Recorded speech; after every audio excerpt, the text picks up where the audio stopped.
Investigators were back here today at Nancy's house. They put up a white tent outside of her front doorsteps for about an hour. It's unclear exactly what they were doing, but it's the same area where we spotted blood that was confirmed to be Nancy's, and where the door camera captured that masked suspect. Nobody saw this coming. In the dead of night, someone entered the home of Savannah Guthrie's 84-year-old mother, and what they left behind is almost too disturbing to believe. Blood on the porch, a missing camera, a pacemaker signal that told investigators something nobody wanted to hear. And then came the ransom note. $6 million, a deadline, and details inside that letter that should have been impossible for anyone to know. And as for the glove, the FBI says they're going to add the DNA on it to their national database. They say results for that take about 24 hours. Investigators are also still working to identify the DNA taken from the property that the sheriff's department says is not Nancy's or someone close to her. The big question, and something we don't know yet, is will those two samples be a match? Law enforcement was speechless. The family was desperate, and the clock was already ticking. You need to hear this. Nancy Guthrie was born on January 27, 1942, in Fort Wright, Kentucky. By the time she disappeared, she had been living in the Tucson area for decades. She was a widow. Her husband Charles died of a heart attack back in 1988, at a time when their youngest daughter, Savannah, was still in high school. Nancy raised 3 children largely on her own after that. Savannah went on to become the co-anchor of NBC's Today Show, one of the most recognized faces in American morning television. Her daughter Annie became a jeweler and writer living nearby in Tucson with her husband. Her son Cameron had a career as an F-16 fighter pilot before retiring. Nancy herself lived alone. Her home was a single-story property in the Catalina Foothills, an unincorporated area to the north of Tucson. The neighborhood sits among desert terrain, saguaro cacti, and open hills. By most accounts, it is exactly the kind of place people move to when they want peace and quiet. Neighbours described it as a serene, retirement-friendly community, the sort of place, more than one person would later say, where this kind of thing simply does not happen. What made Nancy particularly vulnerable, and what would later become central to the investigation, was her medical situation. She had a pacemaker. She took daily medication for a chronic heart condition. She could not walk approximately 50 yards without assistance. According to former FBI profiler Mary Byrne, Ellen O'Toole, Nancy fits the profile of what the FBI refers to as a low-risk victim. That term does not mean someone unlikely to become a victim. It means the opposite. It describes someone with a predictable routine, limited mobility, and a quiet, isolated life. Someone who would not typically draw attention and would not be easy to defend themselves if a situation turned dangerous. On the evening of January the 31st, Nancy did what she often did. She spent time with family. At around 5:32 in the afternoon, she took an Uber to her daughter Annie's home, where the family had dinner together and played games. By most accounts, the evening passed without incident. It was normal. At around 9:48 that night, Annie's husband dropped Nancy back at her residence. Security data captured the moment her garage door opened as she arrived. 2 minutes later, at 9:50 p.m., the garage door closed. That closing garage door was the last confirmed normal activity recorded at Nancy Guthrie's home. What followed was silence. For the next 4 hours, there were no alerts, no triggers, and no recorded activity of any kind at the property.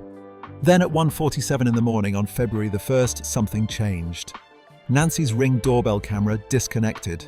Investigators later confirmed this was not a technical fault, not a software glitch, and not a power outage. The camera had been physically removed from the house. The unit itself was gone from the property entirely. At 2:12 a.m., security software on a separate camera detected a person moving near the property, but no video footage was saved. The camera's subscription service was not active, which meant the storage automatically recorded over itself without a paid plan in place. It was a detail that would later prompt the Pima County Sheriff to make a public appeal to homeowners, urging them to keep their camera subscriptions up to date. Then came the piece of evidence that, more than anything else, would define the timeline of what happened that night. At 2:28 in the morning, Nancy's pacemaker app showed a disconnection from her phone. The app communicates with her pacemaker via Bluetooth. According to investigators, that connection breaks when she moves roughly 30 feet away from the phone. Her phone was still inside the house, which means that at 2:28 a.m., Nancy Guthrie was no longer inside the house.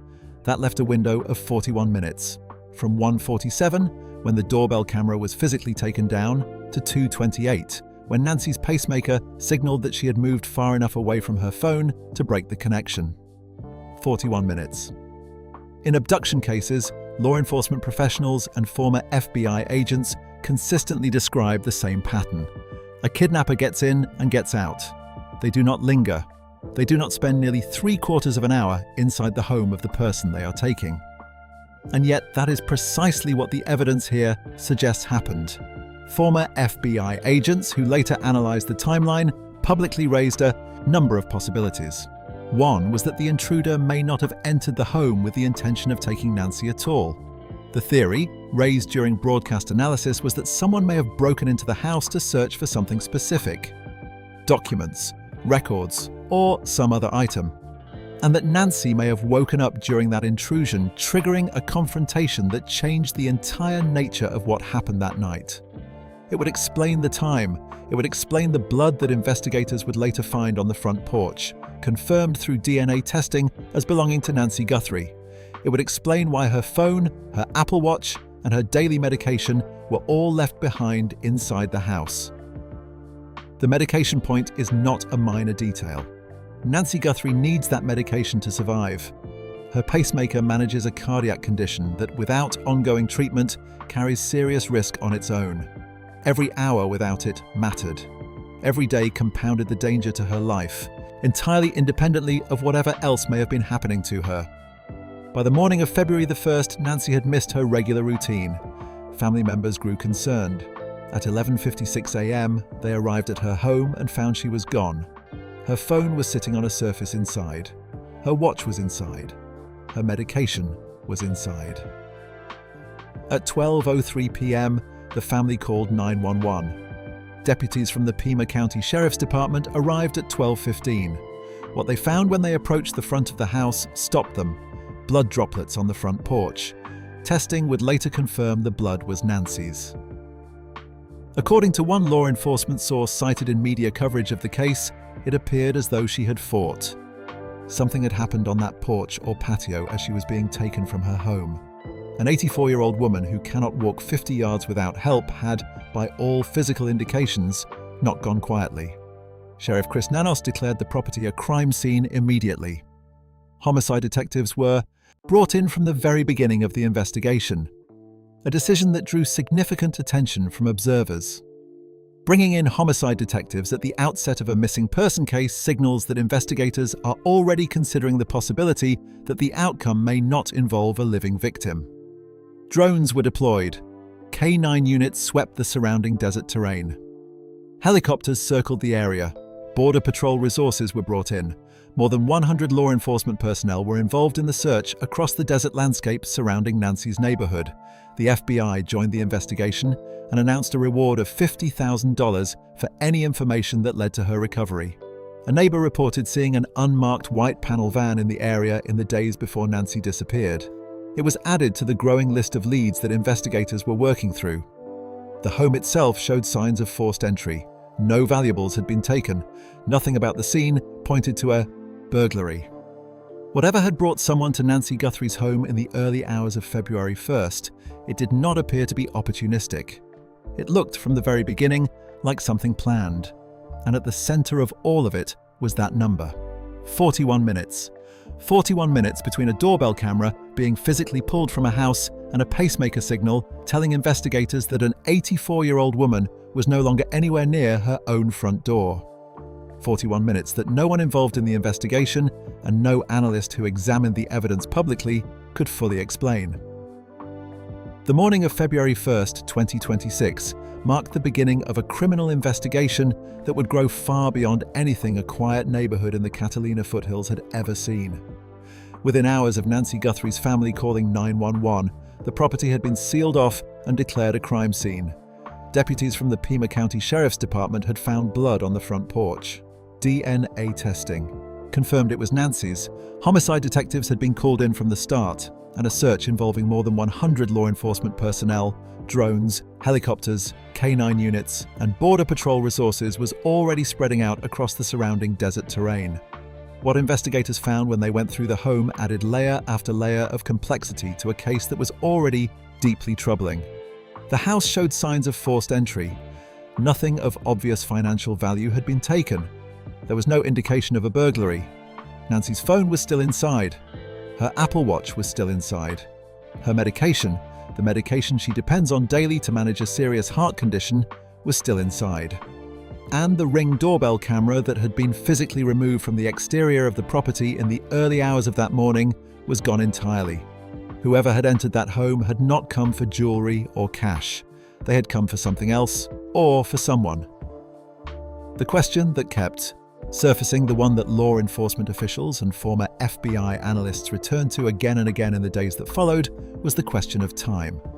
Specifically, those 41 minutes, the window between the doorbell camera going offline at 1:47 in the morning and Nancy's pacemaker app disconnecting from her phone at 2:28. 41 minutes inside the home of an 84-year-old woman who uses a pacemaker, takes daily heart medication, and cannot walk 50 yards without assistance. By every professional standard applied to abduction cases, that duration made no sense for a straightforward kidnapping. Former FBI agents who examined the timeline publicly were frank about their confusion. One noted that a successful abduction follows a simple principle. You get in and you get out. You do not spend the better part of an hour inside the victim's home. The fact that this perpetrator did exactly that suggested either that something went wrong during those 41 minutes, or that the original purpose of entering the home was never simply to take Nancy Guthrie. One theory that gained significant traction among analysts was that the intruder had entered the property to search for something. Documents, records, or some specific item that investigators were not yet aware of. The blood found on the front porch and the suggestion from law enforcement sources that Nancy appeared to have fought back pointed to the possibility that she had woken up during the intrusion, that her presence, conscious and aware, had not been part of the plan, and that the situation had then taken a turn that forced whoever was inside that house to make a decision they had not necessarily come there to make. It was a theory that carried deeply uncomfortable implications. If the abduction was not the original intent, then the ransom demands that followed may have been a secondary response to an unplanned escalation, rather than the calculated end goal of a carefully organized criminal operation. And yet the ransom notes that arrived in the days after Nancy's disappearance did not read like the work of someone improvising under pressure. Multiple ransom notes were sent to media organizations in the days following Nancy's disappearance. Not to the Guthrie family directly, but to outlets including TMZ, a local television station, and other news organizations. The notes demanded payment in Bitcoin, with the most widely reported figure standing at $6 million directed to a verified cryptocurrency address. They included explicit deadlines. The most significant of these was set for Monday, February 9th at 5 o'clock in the afternoon, local time, with stated threats to Nancy's life if the demands were not met by that point. An earlier deadline had already passed without any follow-up contact from the sender, which added a layer of confusion about the consistency of whoever was behind the communications. The choice of Bitcoin was notable in itself. It is a currency specifically designed for anonymity and is notoriously difficult for law enforcement to trace. The use of a verified cryptocurrency address, combined with the deliberate routing of the notes through media organizations rather than the family, pointed to a degree of planning that went beyond opportunism. Harvey Levin, the founder of TMZ, whose outlet received one of the primary notes, spoke publicly about the experience of reading it. He described the letter as detailed and said it gave the impression that someone meant business. He noted that the Bitcoin address had been checked immediately and confirmed as a real address. He also pointed out that the note referenced specific details about the crime scene, including Nancy's Apple Watch and a broken floodlight at the property, details that had not been made public at the time the note was received. Those specifics were precisely what prompted his outlet to contact the sheriff's department directly. That level of detail is what separated at least some of the notes from the wave of fraudulent communications that followed, because the fraudulent communications did follow, quickly and in significant volume. On February the 5th, a 42-year-old man from California named Derek Kaller was arrested for sending fake ransom texts to the Guthrie family via an internet-based phone service. Kaller admitted to investigators that he had been following the case on television and had decided to fabricate demands. He was charged with interstate ransom demands and harassment. the FBI responded with a direct and unambiguous public statement. Anyone attempting to exploit Nancy Guthrie's disappearance for personal gain would be prosecuted to the fullest extent of the law. But Cala's arrest did not simplify the picture. It was complicated it. Because now investigators were dealing with a situation in which some of the ransom communications appeared to contain genuine inside knowledge of the crime scene, while others were confirmed fabrications from people with absolutely no connection to the case whatsoever. Sorting the authentic from the fraudulent became a task running parallel to the physical search for Nancy, consuming significant FBI resources while the clock continued to count down toward a deadline that may or may not have carried real consequences. Retired FBI agent James Fitzgerald, speaking publicly about the case, expressed open skepticism about the nature of the ransom notes. He pointed out that sending demands to media organizations rather than to the family directly was an unusual choice for someone whose primary motivation was financial. In conventional kidnapping cases, the ransom demand goes to the people who have both the emotional stake and the financial means to pay. Going to the press instead suggested the possibility of other motivations: ideology, a personal grievance, or what some analysts described as a revenge abduction rather than a straightforward financial crime. A separate theory, raised by at least one crime. Analysts during broadcast coverage of the case focused on the removal of the doorbell camera in the period before the actual abduction occurred. The camera went offline at 1:47 in the morning. But what if that was not simply the beginning of the crime? What if it was a test? A deliberate move to see whether law enforcement would respond to the tampering before the main event took place. If that interpretation was correct, it pointed to a perpetrator who was methodical, patient, and already familiar with the property, its security layout, and Nancy's daily patterns. Someone who had been watching, someone who had done their research. Inside the house, the forensic picture continued to develop in ways that raised further questions.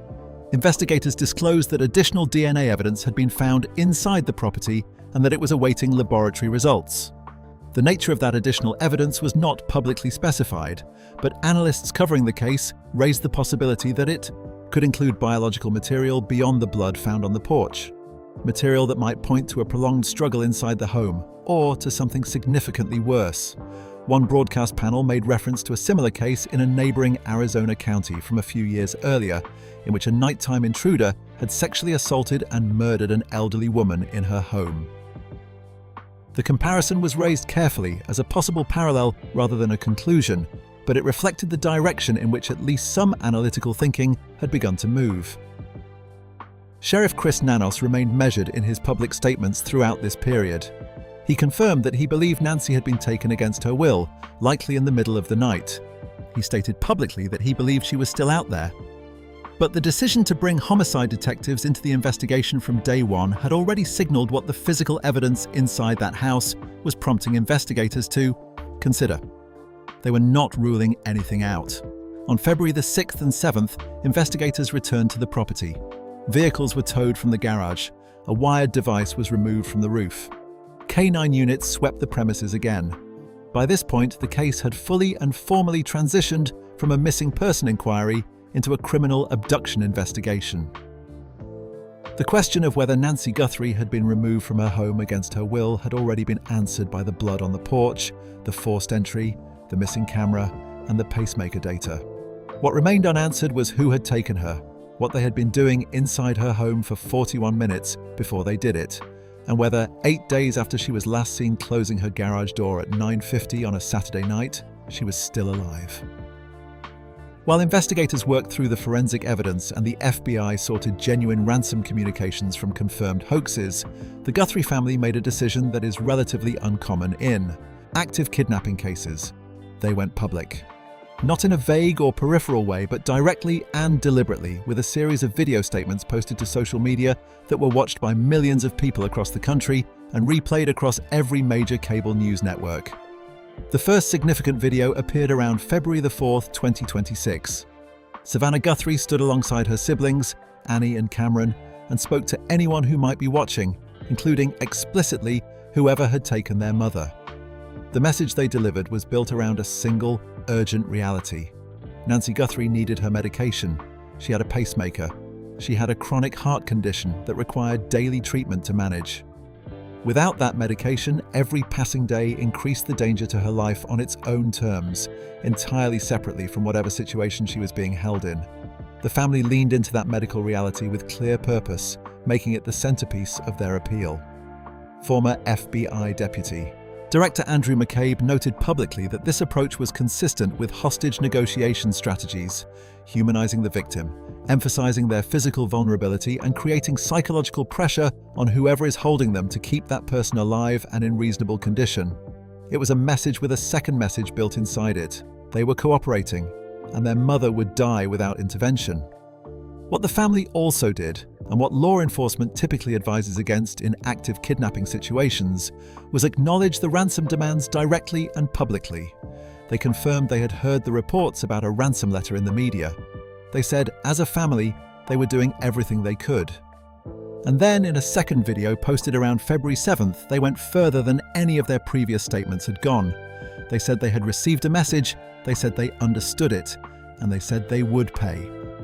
That phrase, "we will pay," broadcast to a national audience and viewed millions of times across social media platforms, carried significant weight. No specific figure was named in the video itself, but the $6 million Bitcoin demand had already been widely reported. The family was signaling, as clearly as they could without naming a number, that they had both the means and the willingness to meet the demands.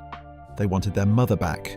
The same video contained a line that drew considerable attention from analysts and former law enforcement officials. The family stated that they lived in a world where voices and images are easily manipulated, and that before anything else, they needed to know without any doubt that Nancy was alive and that whoever was communicating with them actually had her. It was not a throwaway line. In an era where artificial intelligence can replicate a person's voice and generate convincing visual likenesses from limited source material, the family was embedding a demand for verifiable proof of life directly into their public plea. Former FBI agent Catherine Schweit noted publicly that this represents an entirely new category of challenge in modern kidnapping negotiations, one that did not exist in any meaningful way even 5 years earlier. Any proof of life submitted would need to be authenticated beyond question, ruling out synthetic audio, manipulated photographs, or any material that could have been assembled from publicly available recordings or family images found online. Savannah Guthrie had by this point stepped away from her professional responsibilities entirely. She withdrew from her duties on the Today Show and from assignments that included coverage of the 2026 Winter Olympics. Her colleagues at the program rallied behind her publicly, with some taking the opportunity to reflect on and walk back criticisms that had been made during an earlier period when Savannah had been absent for vocal cord surgery. The personal crisis had a way of putting those professional tensions into immediate perspective. President Trump called Savannah directly and offered federal resources to support the investigation. Community members placed candles, handwritten notes, and prayer messages outside Nancy's home in the Catalina Foothills. Digital billboards carrying Nancy's description and photograph were deployed in neighboring states. And yet for all of it, for all the resources and the public appeals and the federal involvement and the family's willingness to pay, the case as of February 8, 2026, remained without resolution. 8 days had passed since Nancy Guthrie was last seen alive. The $6 million Bitcoin deadline was set for the following afternoon. Over 100 law enforcement personnel were still working the case. The FBI had poured significant resources into the investigation. Additional DNA evidence found inside the house was still awaiting laboratory results. Not a single suspect had been named. Not a single person of interest had been formally identified. What the evidence had established was this: an 84-year-old woman with a pacemaker and limited mobility had been taken from her home in the middle of the night. Whoever took her had spent 41 minutes inside that home before removing her. They had known to disable the cameras. They had left behind her phone, her watch, and the medication keeping her heart functioning. Blood on the front porch indicated she had not gone without a fight. Ransom notes containing details that only someone connected to the crime could have known had been sent to media organizations demanding millions in Bitcoin. And a deadline was approaching that no one on the outside could fully assess the consequences of, because the only person who truly knew what it meant was whoever was holding Nancy Guthrie. Her family had done everything within their power to bring her home. They had spoken to the public, to the press, and directly to whoever had taken their mother. They had offered to pay. They had asked only that someone reach out and give them a way to bring her back safely. And in the final moments of one of their public videos, with the cameras still running and the words clearly coming from somewhere beyond preparation or strategy, Savannah Guthrie looked into the lens and spoke to her mother directly, telling her she was strong, telling her she was loved, telling her that everyone was looking, everywhere, and that her children would not rest until they were together again.